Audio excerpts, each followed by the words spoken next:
Composition शुरू करने से स्टार्ट करते हैं।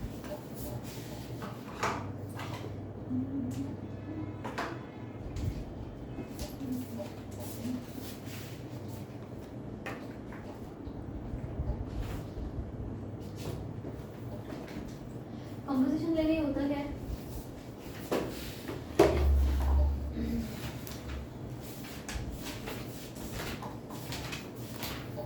ऑन है, ऑन है।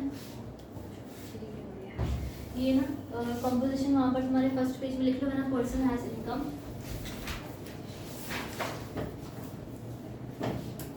When a person has income exceeding the exemption limit,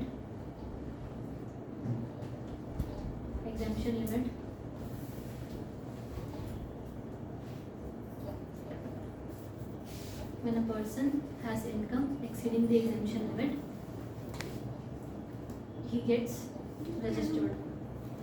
ठीक है, अगर बंदे का नॉर्मल इनकम एग्जेम्पशन लिमिट के ऊपर, एग्जेम्पशन लिमिट इस वो 2 लाख 2.5 लाख नहीं, जीएसटी का लिमिट 10 लाख जो भी तुम्हारे एग्जेम्पशन लिमिट्स हैं, या तो थ्रेशोल्ड लिमिट है जिसको भी तुम जो भी तुमको बोलना है, ठीक है। नॉर्मल थ्रेशोल्ड लिमिट से when a person has income exceeding the exemption limit, he gets registered under GST. ठीक है, he shall be registered under GST. यहाँ तक समझ में आ रहा है? जो बंदे का नॉर्मल रैंडम इनकम 10, 20 या 40 लाख, ये आपके बेसिक थ्रेशहोल्ड्स हैं। ये 10, 20, 40 ये एग्जेम्पशन लिमिट। हाँ, थ्रेशहोल्ड भी बोल सकते हो, एग्जेम्पशन भी बोल सकते हो। ये जो लिमिट्स है ना, ये आपकी हैं एग्रीगेट टर्नओवर की। अंडरस्टैंड हो क्या रहा है यहाँ पर? हम ऐसा कह रहे हैं कि अगर जीएसटी में आपका एग्रीगेट टर्नओवर 10 लाख या 20 लाख या 40 लाख से ऊपर जाता है तो आपको जीएसटी के अंदर रजिस्ट्रेशन करवानी पड़ती है, ठीक है। जब आप जीएसटी में रजिस्ट्रेशन करवाते हैं तो ये आपकी मर्जी है कि आपको रजिस्ट्रेशन कंपोजिशन लेवी में करवानी है, कंपोजिशन स्कीम में करवानी है या नॉर्मल स्कीम में करवानी है। पॉइंट समझ में आया? ठीक है, कंपोजिशन स्कीम में करवाने का रजिस्ट्रेशन अपना फायदा है और अपना नुकसान, और नॉर्मल में अपना फायदा नुकसान, ठीक है। So always you have the option to get registered under composition scheme और नॉट। या तो कोई बंदा ऑलरेडी नॉर्मल में रजिस्टर्ड है और फिर वो अब चेंज करके कंपोजिशन स्कीम में भी आ सकता है। पॉइंट समझ में आ रहा है? तो इस चीज को उसी हिसाब से याद रखना। और ठीक है, अगर तुम्हारा टर्नओवर एक्सीड होता है थ्रेशोल्ड या एग्जेम्पशन लिमिट से तो आप रजिस्टर्ड होगे। जब आप रजिस्टर होगे तो आपके पास ऑप्शन है कि आप कंपोजिशन स्कीम में आएंगे या नॉर्मल स्कीम में आएंगे, ठीक है। कंपोजिशन और नॉर्मल स्कीम के अंदर फायदा या नुकसान क्या है? जब आप कंपोजिशन स्कीम में होते हैं तो आप जो रिटर्न्स फाइल करते हैं, ठीक है, रिटर्न्स हम फाइल करते ना, हमने वहाँ पर भी देखा था, आप ईयरली रिटर्न फाइल कर रहे हो, 139(1) वाला सेक्शन था। तो जीएसटी के अंदर आप जब रिटर्न्स फाइल करते हैं तो आप रिटर्न्स किस हिसाब से फाइल करते हैं? कंपोजिशन में ईयरली रिटर्न्स फाइल करते हैं, ठीक है। नॉर्मल में आपके क्वार्टरली या मंथली रिटर्न्स फाइल होते हैं। कंपोजिशन में क्वार्टरली नहीं होता, रिटर्न्स ईयरली फाइल होते हैं, पेमेंट मंथली या क्वार्टरली होती है, ठीक है। यहाँ पर मंथली या क्वार्टरली आएगा।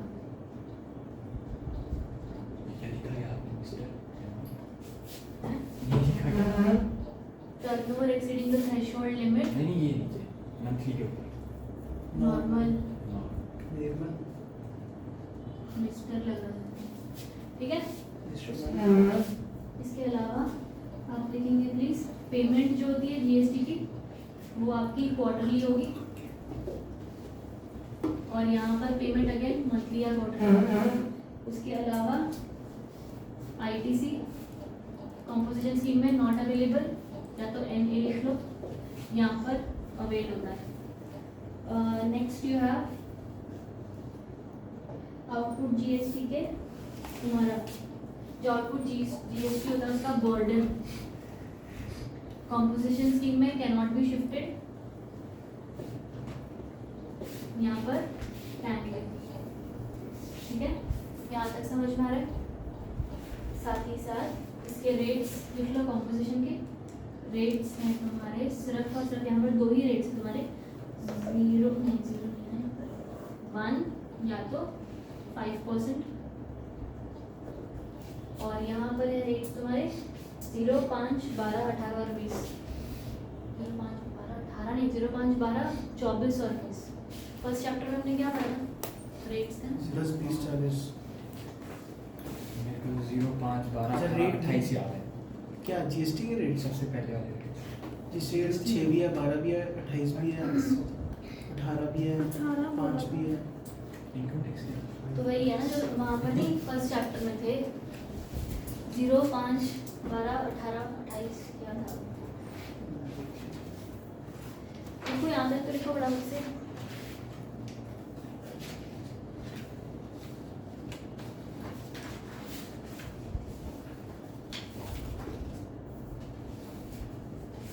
ये आईटीसी नॉर्मल वाले कर सकते हैं? ये क्या लिखा हुआ है? एप्लीकेबल या अलाउड? अलाउड है इधर इधर नहीं है। लास्ट वाला क्या? ये पर्सन लिख देना था 0, 5, 12, 18 और 28।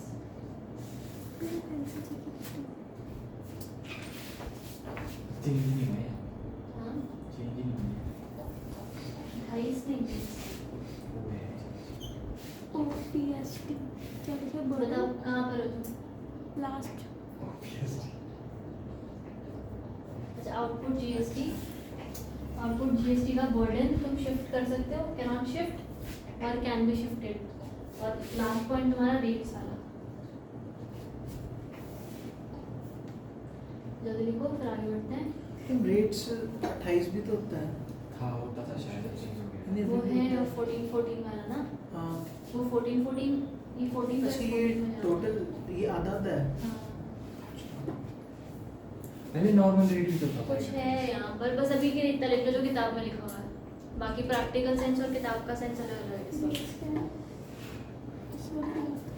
105 है, 1 है ना? हाँ जी।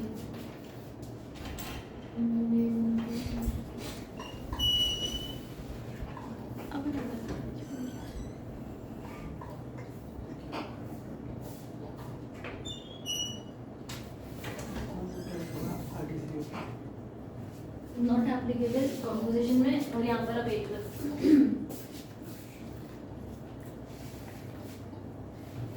जल्दी करो फिर आगे बढ़ेंगे। चलो, तो कंपोजिशन स्कीम क्या होता है exactly? It is like presumptive scheme. यहाँ पर आपको कम रेट्स, छोटे बिजनेस वाले। हाँ छोटे बिजनेसेस के लिए कम रेट्स के लिए, और आपको ये वाली स्कीम सारी की सारी इस हिसाब से लेवी होती है कि आपको रिकॉर्ड्स भी कम मेंटेन करने हैं, रिटर्न्स कम फाइल करने हैं। और मान लो जीएसटी के अंदर तुम जो रिटर्न्स फाइल करते हो वो मंथली 3 रिटर्न्स जाते हैं, 3 रिटर्न्स एक महीने के। इस हिसाब से आपको 12/3 12 महीने के 3 रिटर्न, कितने सारे रिटर्न्स फाइल करने हैं? इनको सिर्फ 4 करने हैं। अगर आप कंपोजिशन स्कीम में हो तो आपको क्वार्टरली रिटर्न्स फाइल करने हैं, सॉरी रिटर्न्स तो ईयरली फाइल करने हैं, उसके अलावा आपको सिर्फ पेमेंट करनी है quarterly. So that is a problem. GST के अंदर कंप्लाइंसेस के बहुत सारे प्रॉब्लम्स हैं, इसलिए कोई इंसान जब कंपोजिशन स्कीम में जाता है तो उसका सबसे बड़ा फायदा ये होगा कि उसकी कंप्लाइंसेस की कॉस्ट कम होगी।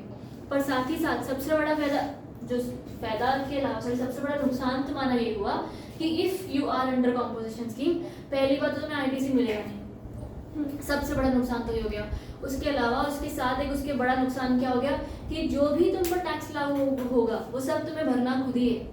तो अगर तुम नॉर्मल रिजीम में हो और तुम्हारे पर 12% टैक्स है तो कोई फर्क नहीं पड़ता, क्योंकि भरना तो किसी और को है ना, तुम्हें तो उससे ही लेने का है, राइट? इवेंचुअली तुम्हें सबमिट करना है। पर जब कॉम्पोजिशन लेवी में होते हो रेट्स भले कम हो पर पैसा तो तुम्हें सारा अपनी ही जेब से देना है ना, right? That is composition scheme. Composition scheme it is available for smaller, या तो smaller in the sense by turnover, कम छोटे वेंडर्स के लिए, छोटे इंडस्ट्रियलिस्ट के लिए, सबके लिए, उनके लिए अवेलेबल है। जो लोग बेसिक थ्रेशोल्ड लिमिट से एक्सीड हो रहे हैं पर उनका फिर भी टर्नओवर एक सर्टेन लिमिट के नीचे, यहाँ तक ठीक है। तो it is like presumptive in case of income tax, similar provisions है यहाँ तक क्लैरिटी है। अब कौन सा बंदा कौन सा, यहाँ तक किसी को कुछ नहीं समझ में आया? क्लैरिटी आगे। अब एग्रीगेट टर्नओवर, यहाँ पर एग्रीगेट टर्नओवर देखो क्या लिखा हुआ है कि जो इंसान का एग्रीगेट टर्नओवर एक सर्टेन लिमिट तक रहता है ना, वो ही बंदा कंपोजिशन लेवी में आ सकता है। पॉइंट समझ में आ रहा है? अगर आपका एग्रीगेट टर्नओवर 1.5 करोड़ है then only you can avail composition का बेनिफिट, अदरवाइज नॉट। तो एग्रीगेट टर्नओवर में क्या आता है इसके बारे में बात कर रहे हैं। Aggregate turnover includes means the aggregate value of all taxable supplies excluding the inward supplies on which tax is payable by a person on reverse charge basis। वो वाला चीज नहीं जो रिवर्स चार्ज, क्यों? क्योंकि सामने वाले बंदे ने पे किया है, तुमने गवर्नमेंट को सबमिट नहीं किया है ना। मैंने तुम्हें कोई सप्लाई की जिस पर आरसीएम का टैक्स है, तो वो पेमेंट तो तुमने ही है, मैंने तो की ही नहीं है, तो वो चीज सप्लाई में नहीं आएगी। तो all supplies excluding RCM, exempt भी आ गई, एक्सपोर्ट भी आ गया, सब कुछ आ ये गया। सारा इंक्लूड होएगा एग्जाम में? ये सारा एग्रीगेट टर्नओवर कैलकुलेट करने में इंक्लूड होगा। इस पर तुम्हें टैक्स देना ऐसा मैं नहीं कह रही हूँ, क्योंकि एग्जेम्प्ट तो एग्जेम्प्ट है ना, राइट। तो इस पर टैक्स देने हम नहीं कह रहे हैं, हम ये कह रहे हैं कि ये वाली सारी सप्लाईज एग्रीगेट टर्नओवर को कैलकुलेट करने में काम आती है। पॉइंट समझ में आ गया? अब आरसीएम वो लोग छोड़ के सारी काम आती है। हाँ,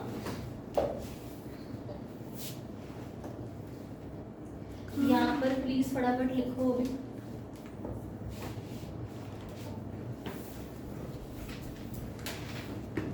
एग्रीगेट टर्नओवर हेडिंग डालो। लिखना है लिखना पड़ेगा। पीछे लिख दो। पागल है जगह में है। जगह तो बना है। कितना बड़ा है टॉपिक? नहीं, थोड़ा है ही, नोटबुक निकालो। इतनी जगह में आ जाएगा? पता नहीं, अब बहुत कुछ लिखना है हमको, नोटबुक निकालो। एग्रीगेट टर्नओवर, जब आपका एग्रीगेट टर्नओवर देखा जाता है तो किसका देखा जाता है? सेम वाले पैन का देखा जाता है। यानी कि अगर आप डिस्टिंक्ट एंटिटी है, डीएम डिस्ट्रिक्ट कौन? इसका रजिस्ट्रेशन नंबर अलग अलग है पर वो सेम पैन है। तो एग्रीगेट टर्नओवर सेम पैन का आता है। मतलब क्या, ये लोग हर कोशिश कर रहे हैं कि हर बंदा थोड़ा सा भी सप्लाई करता है, उसका एग्रीगेट टर्नओवर कुछ लिमिट के ऊपर आ गया, चलो आ जाओ जीएसटी के रजिस्ट्रेशन में। तो हम ट्राई यही कर रहे हैं कि लोग जीएसटी के अंदर रजिस्टर हो जाएं। इसलिए हमने बोला जो भी बंदे का पैन कार्ड है, हम पैन कार्ड वाइज लिमिट देख रहे हैं, ठीक है? पैन कार्ड वाइज लिमिट देख रहे हैं, और पैन कार्ड वाइज लिमिट के हिसाब से हम ये देख रहे हैं, मैं पकड़ा देती हूँ। पैन कार्ड वाइज लिमिट देख रहे हैं और उसके अंदर हम ये बोल रहे हैं कि अगर बंदा डीम्ड डिस्ट्रिक्ट है, यानी कि रजिस्ट्रेशन जीएसटी के अलग अलग है, तब भी आपको यहाँ पर आना पड़ेगा। क्योंकि अगर आपका सेम पैन में बहुत सारे सेम पैन और अलग अलग जगह पे टर्नओवर है, वो सारा प्लस हो जाएगा। हाँ जी, एक ही चाहिए ना, चल वो छोटा छोटा करके लिखूंगा मैं। तो खुला खुला रख लेना इकट्ठा, बाद में कर लियो मतलब जैसे मर्जी। यहाँ तक ठीक है? तो अब एग्रीगेट टर्नओवर के अंदर प्लीज ऐसा इंक्लूड्स लिख दो। यहाँ पर ब्रैकेट में ऐड लिख देना, या इंक्लूड्स या ऐड करोगे तुम सारे ऑल टैक्सेबल सप्लाईज, फटाफट लिखो। All taxable supplies, exempt supply. अच्छा एक चीज़ प्लीज़ ध्यान रखना, एक हेल्प करो मेरी, यहाँ पर है ना जगह छोड़ना, ठीक है? मेरे सिर्फ 2 डब्बे बनते हैं यहाँ पर, छोटा ही है, यहाँ पर ज़्यादा लिखना नहीं है, बट उतनी जगह छोड़ना कि 2 डब्बे बन जाए। exempt सप्लाईज, एक्सपोर्ट और 4th interstate.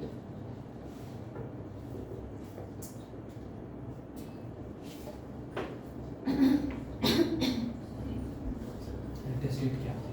Interstate supply all taxable बोल दिया फिर भी आएगा ये। पाकिस्तान फिर भी आएगा।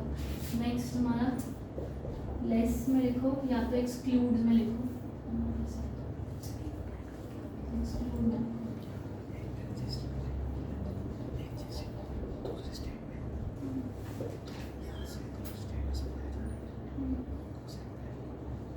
Reverse supply, RCN, job book, और थर्ड जीएसटी बिल। रेडी आएगा जीएसटी बिल।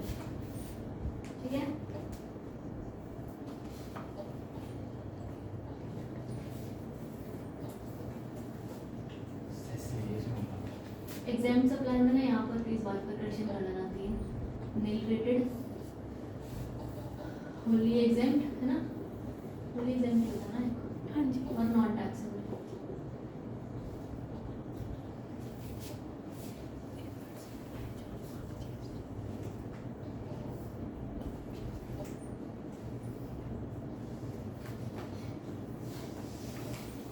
ठीक है यहाँ तक। अब जो बाजू में जो मैंने तुमको लाइन बोला था वहाँ पर इतना लिख लो, अगर बंदा रेगुलर स्कीम में है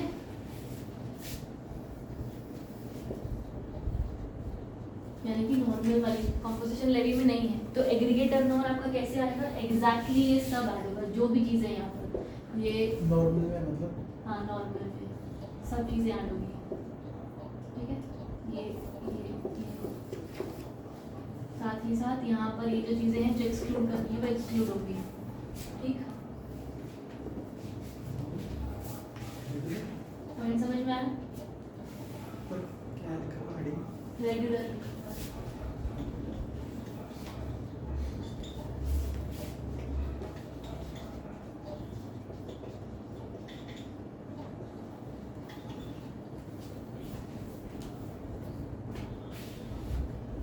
ठीक है, यहाँ तक बना के लिख लो और इस जगह को अभी के लिए थोड़ा सा खाली छोड़ देना, बाद में टिक के मारेंगे, समझ में आ जाएगा तुमको क्या क्रॉसओवर नॉट इंक्लूडेड। टिक मार के वो कर देना, टिक मार के। हाँ भले जो ठीक है, यहाँ तक पॉइंट समझ में आया? तो जब हम अंडरस्टैंड प्लीज फटाफट, जब हम एग्रीगेट टर्नओवर देखते हैं और हम रेगुलर स्कीम में होते हैं तो हम ये हर एक चीज़ का एग्रीगेट टर्नओवर देखते हैं कि आपकी सारी चीज़ें आएंगी। एग्रीगेट टर्नओवर से टैक्स पे करना है कितना वो डिटरमाइन नहीं होता, जीएसटी का रजिस्ट्रेशन डिटरमाइन होता है।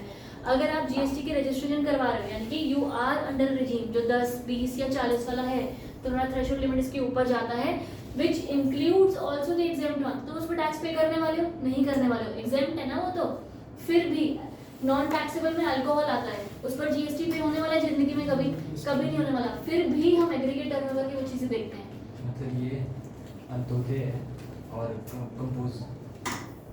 कंपोजिशन स्कीम बिलो बाउंड्री है। Look, this is to maximize the registration in GST.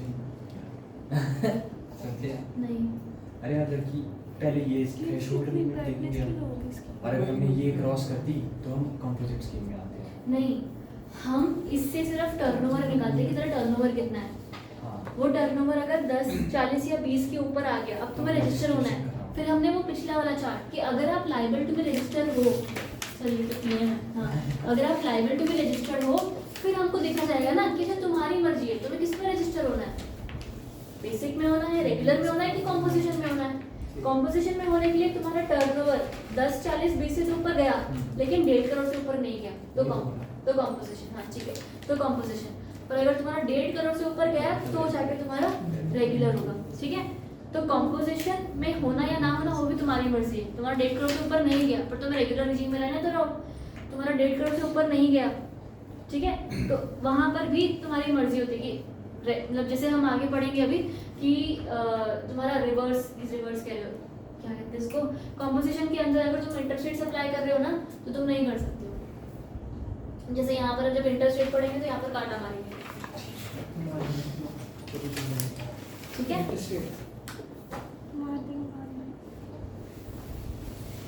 यहाँ तक पॉइंट समझ में आया कि नहीं आया, किसी को भी कोई डाउट है अब तक? ठीक है, तो ये तुम्हारा एग्रीगेट टर्नओवर है यहाँ तक, ठीक है। अब आगे तुम्हारा ये देखो मैम, जो ये लेस वाला है इसको हम इसमें से माइनस करेंगे, इसको लेंगे ही नहीं। अगर देख इसलिए मैंने दोनों चीज लिखी, एक्सक्लूड या तो लेस, अगर हो रखा है तो लेस कर देंगे, अगर है नहीं तो लेंगे ही नहीं। ठीक है। आगे अब तुम्हारा एग्रीगेट टर्नओवर डब्बा पढ़ लो फटाफट से। The term aggregate turnover means aggregate value of all taxable supplies excluding the value of inward supplies on which tax is payable by person and reverse charge. Exempt supplies, export of goods, services, both सब कुछ आ जाता है having the same PAN to be considered on all India basis but excludes central tax, sales tax, मतलब tax नहीं आएंगे। इसलिए please हम aggregate turnover पूरे पैन के हिसाब से देखते हैं, डिस्टिंक्ट बंदे का नहीं देखते हैं। एक बंदा अगर एक रजिस्टर हो गया, एक डिपार्टमेंट, एक ब्रांच रजिस्टर हो गया तो सबको होना पड़ेगा, ठीक है। आगे इम्पोर्टेंट पॉइंट्स मैम, इसमें ब्राइटनेस बहुत लो है, क्या वीडियो में ना लो है। तेरा ये 5 मेरी बैटरी कम हो गई होगी 2%। लगा के काम है हाँ लगा दे।